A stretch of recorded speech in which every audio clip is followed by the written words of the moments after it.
And we're back. Welcome back to our second part of our Young and Married, I was going to say podcast, not a podcast, video. And let's just get right into it. Matt is going to be talking about, he's going to be talking about, this spinning is making me really dizzy, but it looks kind of cool, so I'm just going to keep it. He's talking about, the expectations versus the reality, and he's also going to be talking about being a single Christian versus being a married Christian. It's so good. And then at the end, I'm going to answer some questions that I got on Instagram. Hope you enjoy it.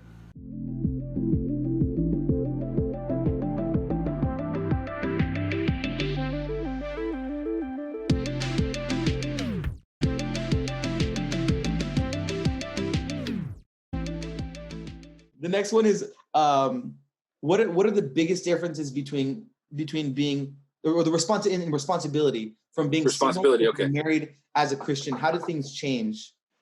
Because you're still the same guy, but yeah but now that you're married, what kind of things do you think about now that you're not only are you a husband, but you're a Christian husband? Sure. I think becoming a Christian husband has required me in some ways to say no to more things, Mm, which doesn't sound like maybe the right answer, but yes to the more important things. yeah. Wow. Yeah. And so for me being a Christian husband, before, when you're a single Christian, you could say, and in a beautiful way, Paul talks about this in 1 Corinthians chapter 7. um, there aren't a lot of things to distract you as a single Christian young man. You should be able to do lots of things and saying yes to different ministry opportunities. When you become Christian, as a Christian husband, you say no to the many opportunities to say yes to the most important things. Mm, And for me, being for me that meant there were some things in ministry that we had to say no to. Like, man, for as much as I would love to take care of this ministry, um, I have to just focus. Me and my wife together are going to focus to try and being the most effective in this specific area. because it's no Where, longer just your ministry, right? It's right. your, as in plural, your ministry. It's both of You ours, know? and that exactly goes for my wife too. She has her own giftedness, and she has her own calling on her life, which includes each other. And I think that the yeses that we've committed to are the ones that include both of us. It's Mm, become our ministry rather than just, oh, this is just my ministry and that's her ministry. The commitments we've made include both of us. So wow. I really don't say yes to stuff that's just like, hey Matt, can you come over here? Can you do this for us? It's like the yeses that we do have as a Christian husband now are, okay, how does this involve my wife? Because for us, we don't separate our ministry like, oh, she does this and I do this, and we'll meet up again at some point. Mm, Um, we yeah. do everything we do together. Every time Wow. for as much as we can, especially now that we have Lincoln. Um, but There's every time we talk to a young person, um, if it's appropriate, it's both of us. Every mm, time we good. we do Bible studies, it's both of us. Every time we do anything, we always go together. So again, being a single Christian, it was just like, yeah, dude, I'll whatever, I'll do it. Now it's like, okay, how is this gonna not benefit, but how can me and my wife approach this um, to the best of our ability? Yeah, I think kind of a thought that popped in my head while you were talking, which what you said was beautiful, and so true, was that I'm sure that some people, maybe some, let's say there's a new husband and new wife watching, and they have like completely different ministries, right? Like let's say one sings and the other one, like, I don't know, does like carpentry ministry or whatever. Yeah. Does being married mean that you have to have the same ministry? Does it mean that you have to have the same goals, or ministry, or is ministry and goals different? Like, you know what I mean? Like, Yeah, I don't think so. My wife has different business goals than I do. She has the cookie mint, and I have the studio, and we do music and stuff like that. So certainly we do have different goals, but the end result benefits both of us. mhm, You know, mm, in ministry, I don't think you have to have the exact same ministry. For example, like if she's not a singer, I mean, she kind of sings a little bit, but right, that's not her she's not a singer. profession. Yeah, if she was a singer, and I was, let's say, like just a preacher, um, just because we have two different giftings doesn't mean that we can't bring them together to be the most effective. So good. And I think So good. the problem that I see sometimes is like you have, and we talked about this. There's this person um, who kind of left the faith recently, where he had his own ministry life, his own ministry life, and his wife had her own life. And I remember we were talking about this. When they would come together, they said it was just weird because one guy was off doing his own thing for so long, and she was off doing her own thing for so long that eventually it just didn't work out. And my point is, oh man, my son snuck in here. Hold on, sorry. What are you doing? Here, yeah. It's like that video off of YouTube where the little kid sneaks in the thing. Then it comes in all like. Sorry. That's okay. But I think you can have different types of ministries. Your wife could be a prophetess, and you can be an usher, but your ministries together can serve the kingdom, I think, in tandem with each other. I think when people just go off and do one thing and the other one goes off and does the other thing, I think is when you get into a little bit of trouble. So that's where me and my wife try to be creative and think, how can your giftedness and my giftedness combined serve the kingdom? Not you're on your own, I'm on my own, I'll see you a little later. Yeah. Because to me, what's most important is my family healthy? Is my marriage healthy? And doing ministry together really benefits both of us, even though we have totally different gifts. Beautiful. If you're watching, you don't know Matt and his wife. His wife is an amazing, and I don't know how the best way to put this, but amazing businesswoman. She's a baker and she has her own business. And Matt also has his own business, but he's a producer and a music maker. They're both creative, I guess, in a sense, but very on very different ends of the spectrum. And just watching them work together and help each other and work with each other is huge. I definitely recommend. Matt, what's your Instagram for Design Bar? Yeah, so I do graphic design. Design Bar is at the Design Bar Company. At the Design Bar Company. At the Design Bar. Yeah, and Matt makes amazing material for churches, promotional material for bands, pretty much you name it, personal, Instagram, whatever. And Lisa also. Matt, what's Lisa's Instagram? Yeah, her Instagram is at the Cookie Mint. So at the COOKIE Mint, all one. She's amazing, and her cookies and her baking stuff is delicious. And maybe you wouldn't know this, but they actually work together, helping each other out, like with ideas. I'm sure your creative process is different, Matt. Yeah. From when you're creating, work. But I'm sure you ask her like, "Hey, babe, does this look cool?" or whatever. And I'm sure she asks you to help her with stuff or whatever, right? Yeah, we're not on. Even though we have different, she's again in the baking community, I'm more in the music community. They're both creative, and we're always, she's always helping me. She's like when I'm showing her a new song that we're producing for somebody, or she's the best sounding board I have. Like, hey, How do you feel about this? What needs to change? Because she has a good, perspective. And same, I do all her graphic design. So we try to find ways where we can integrate our gifts and our goals so that we help each other, Man, so good. Well, yeah, and one thing just to say on my note, and before we kind of end this part out, but is that my wife, she's amazing, and she's actually in music ministry along with me. Yeah. So it's pretty cool. That's pretty awesome. But like Matt said, he'll show Lisa's songs. I'll show my wife music, and I'll give her the crappiest version of the song that I'm writing, the crappiest, ugliest, demoiest sounding version of the song, and I trust her ear because she knows music, she listens to music, she loves music. And so let's say she's not a songwriter yet. Wink wink. But let's say she kind of, anyways, she is on the time. But let's say she's not a songwriter yet, but that doesn't mean that I can't include her in my process. And I think that's a huge deal for husbands too. We think that our wives are I'm not going to generalize here. Some may think that their wives are not qualified to comment on, to narrate on what we're doing as men, But if we trust them with our creations, if we trust them with our ministry, if we give them a bit of investment in that, that ownership mentality does take place where they will help to push you, in your business, or they'll help to push you in your songwriting or whatever. Yes. Because I think it's Craig Rochelle that said that.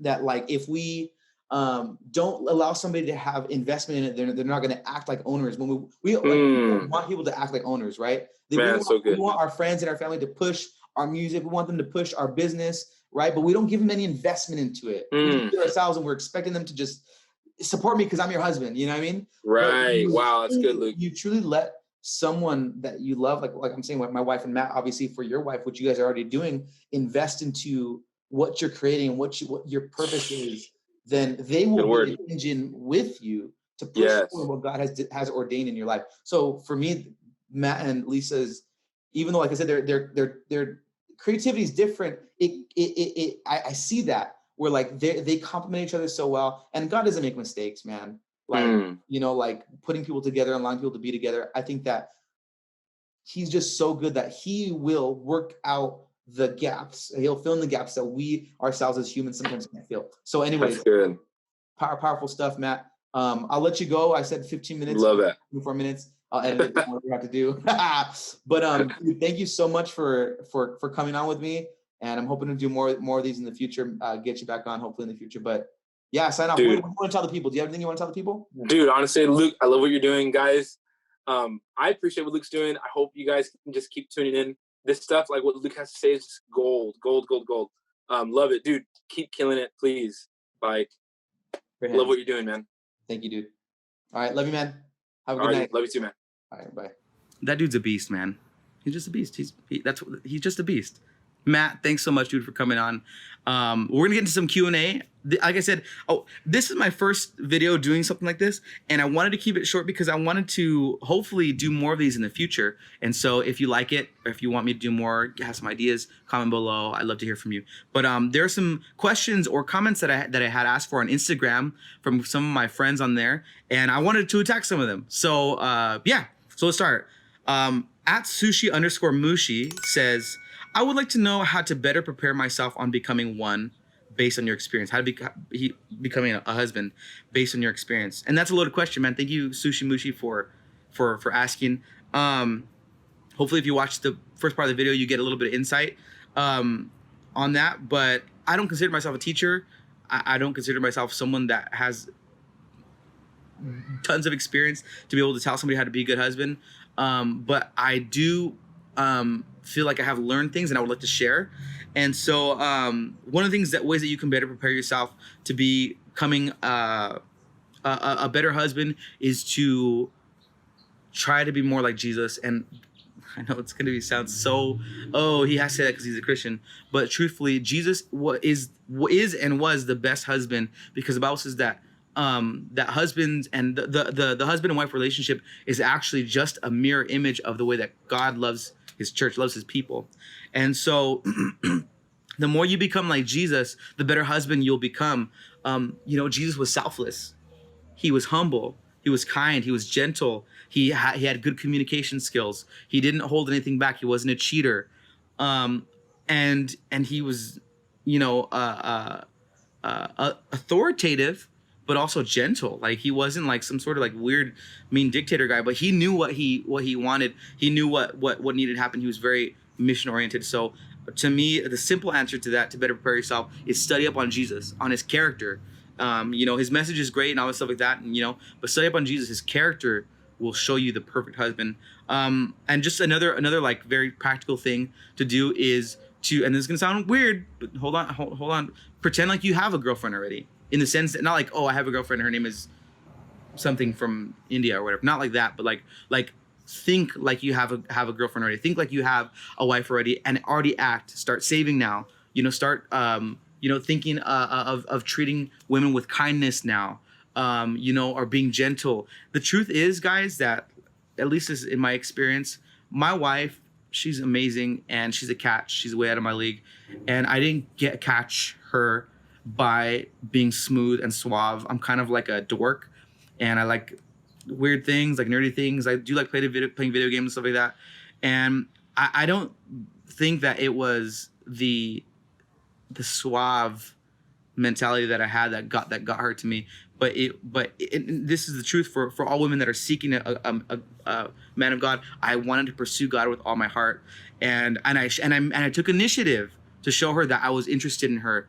And so, guys, I know we're in the 21st century, but I still think it goes a long way if you make the first step. If you take initiative with your girl, because that sets a precedent for the future, that she can trust you to be a man. So hopefully that answers your question. Great question. Thank you. At Tito.Blandon says, how so the question was, what's something that I should talk about? He said, how should your priorities change? A balance of when to hang out with friends and when not to. Basically, how things shift in life. Amazing question. To be honest, I've experienced friendships with people that have had their lives sucked up by their girlfriend, and it's super annoying. Then I've had experiences of people that have been, had a really great relationship with their, let's say, girlfriend or wife or significant other, or boyfriend or husband, whatever, and them being really fun to be around. Like, to be honest, like, I'd rather hang out with someone that's fun, a couple that's fun to be around, than that's always like, oh, and telling each other secrets and nobody's a part of their little world there. I will say this, that there are seasons for everything, and so when you're engaged, getting married, obviously you're gonna have to learn to become more one with your spouse, because to be honest, you're not gonna be living with your friends every day, or whatever. You're gonna be living with your wife or your husband, and you're really, really, really, really gonna want to show her that she's the most important thing in the world. I'm saying she because it's my experience. She's the most important thing in the world. Friends are extremely important, and you shouldn't have to sacrifice friendships unless they're unhealthy. And I really mean that. And here's a tip for the homies, for the dudes. If you got friends that are close that are female, I haven't seen a lot of circumstances where that's worked out well and continued forward into the marriage, unless there is an understanding between you and your friends, that hey, when I start dating, getting serious, like I'm gonna pull my attention away, because I'm gonna have to be a good boyfriend, a good husband to the person that I'm trying to marry. And so the question was, what's the balance? I think for me, a good happy medium is, like I said, there's seasons for everything. So like, after you're engaged, after you get married, like it's okay to be like alone for, and submerge into your love life and then come up for air later. But don't, cut people off completely. But, especially if you're in church, you can't really get away from people. but I think a good balance is when you're not missing your wife. That's how you have a good balance in your relationships. Because there are some times, and I'll tell you, like, me and my wife live together. I know it sounds funny when you're not missing them. What do you mean? Me and my wife live together, and there are some times where we're so busy doing work, so busy, or hanging out with the boys or whatever, that honestly, like, I miss her. And I'm like, hey, babe, I wake up to you every morning, but like, when's the last time we went out on a date? Or we got to hang out and watch a movie together or eat together? So me and my wife do this thing where we have date nights every Friday, even though we're married. And that's something I learned from my big brother Aaron, which he's a beast, and who he learned from my father, who did family nights every week, once a week, and that helped us to show each other that, hey, we have a weekly investment into each other where we're just gonna hang out, have fun, no business talk, no financial talk, babe. We're just gonna hang out and have a good time. This is for, like I said, for young marrieds. But I think a good medium is when you're not necessarily missing each other. Now, it's hard to say because some people are a little bit more needy than others, and some people are more possessive. And if you are the possessive type, I would encourage you, look, your husband needs friends. Look, your wife needs friends. Don't like absorb her life. Like, you know what I mean? Because there's going to come a time where, God's going to speak to her through someone other than you, like her friends, or there's going to be a need for that community. And because you have taught him by your attitude, or you have taught her by your attitude that you need to be me, like you're mine first and then everybody else, you know what I mean? Like if you set a precedent of being of only being absorbed in each other's lives and not letting anybody in, you're gonna miss out on a lot of good counsel. You're gonna miss out on a lot of good relief, a lot of good peace from your friends. So it's important to understand that being possessive is ungodly. It's like gluttony. It's like, you're getting too much out of the person. Now, being jealous is different. Like a good jealousy is like, hey, you're my wife. Like, I don't want you like your arms on that dude, or your friends or whatever. I don't want you hugging that dude like that. Or, hey, you're my husband. I don't need you texting these girls at 10 p.m. You know what I mean? Those are healthy rules to set for each other. But your priorities should definitely change. Like, your wife is number one, man. Well, it's God, then it's your wife, then it's your family. I know people that do God, family, wife. I don't think that's healthy. I think that, or girlfriend, whatever. Girlfriend can be like, it's God, family, girlfriend. But when she becomes your wife, she's like number one. So I think it's healthy when you don't necessarily miss each other. You make time for each other, and then you set realistic expectations that like, hey, like I want to hang out with my friends today, and it's not a cut to you. It's not because I don't like you or whatever, but like, you know, I need some guy time or I need some girl time, you know? So set realistic expectations with your significant other. A good balance is when you don't miss each other. And that's when you're, like the same when you're married. When you're girlfriend and boyfriend, you're always going to miss each other. Please don't be that couple that just, like, you guys have like a inside joke with yourselves and you never let anybody in and you guys are always annoying because you're always by yourselves a lot. Anyways, okay. Damatega says, at Damatega, thanks Dama, says, marriage surprises you didn't expect. Dude, I could go all day on this one. But, and I said already a couple, so you could watch it before. But to me, one of the ones was that I didn't know that, that my wife was so funny, dude. Like, she's hilarious. And we laugh so much at home. And I knew that she was funny. Like, she had jokes, you know, she got jokes. And she's kind of savage sometimes. But living together, having to experience her at more times of the day, I just love it. It's amazing. I was surprised at how humorous she was and how hilarious she was. Another thing that I didn't expect is that I love cooking. I didn't know that. I never cooked really much when I was at my parents' house, but now that I'm married, it's one of my favorite things to do. I love to cook for my wife. I love when she enjoys my food. I love when I enjoy my food, obviously. So those are some surprises that I didn't expect. Also, you know, I didn't expect it to be this hard. And take that with a grain of salt. I'm going to explain myself. What I mean is that like I didn't think that I could handle what we're handling together, you know, but God has given us grace. And I didn't expect for you know, for things to get this hard at this quick, especially with COVID season, all this crazy stuff. But I also didn't expect for God to give us that much more grace. And so to me, I didn't expect a marriage to be that hard. And I'm not talking about like us arguing all the time or whatever. Like, you know, everybody gets into arguments or fights or whatever, but I'm talking about just life in general being hard, and having somebody there with you to work with you through it and to care about you. It's just amazing. So okay, thanks Dama. At Esta says, finances and budgeting, it's shocking the percentage of divorce due to financing. Wow, that is the truth. Now you got me there. I'm no expert at finances and budgeting. However, I do actually handle the finances and budgeting in our marriage, in mine and Samantha's marriage. We both, you know, spend money. We both have an income. We don't have a single bank account, and it's not because we don't trust each other. It's just because we haven't had the time to do it, I guess. I don't know. But I take care of the finances in our house. We set apart a weekly budget for groceries, the things that are necessary. We do our very, very best to save as much as we can. If we ever get like bonuses or unexpected money, it goes into our savings. And if we can help it, we save every week or every 2 weeks on our checks. And to me, I love what she said. She said, it's shocking the percentage of divorce due to finances. And it's so true, man. Like, you hear about it all the time, that one of the biggest reasons for divorce is finances. And I think it's important, you know, like, for instance, my wife, she's, you know, thank God for her parents and for financial aid, but she's a college student, you know. Some people come into marriage with debts, and that becomes your debt, and you got to think about that stuff. You know, it's not just, oh, I love each other and we're going to have sex. Like, yeah, true, I guess, but you know, if you're just marrying to have sex, you're gonna have a huge student bill that you're gonna have to pay for. So I hope you're down for thousands and thousands of dollars of prostitution. I'm just kidding.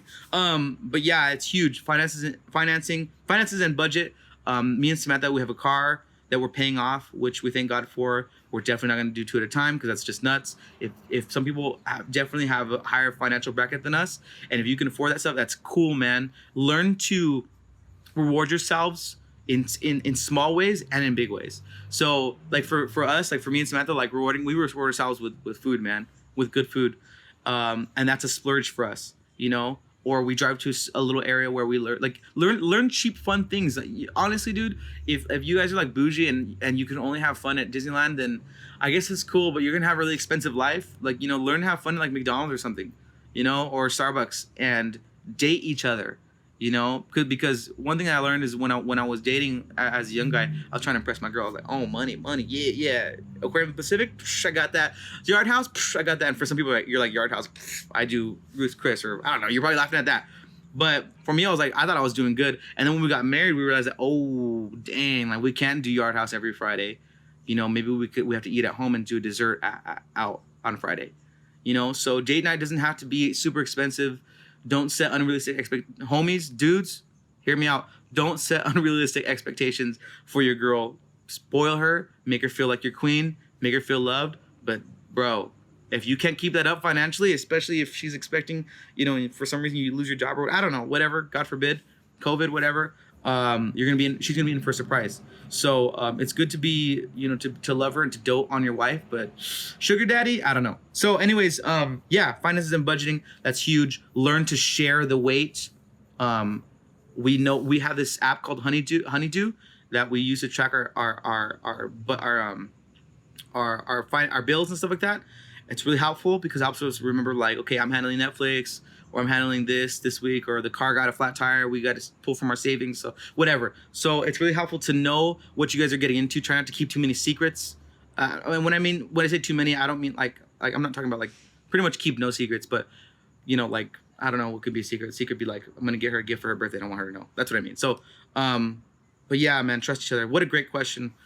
This is my first ever, you know, I guess, talking about marriage, and I'd love to know what you think. First of all, please like and subscribe if you like the video. It really does help. I heard people say like, oh, it helps. It really does help because it helps, you know, the algorithm to get my video out there more. So, like, subscribe, share if you like it. Comment down below. I want to hear what you guys have to say. If you're a young husband and you got some cool tips for us other guys or whatever, let's create a community on here, But it was great talking to you. I hope you had a fun time, and I know I did. Have a great whatever day you're watching this. Bam, later.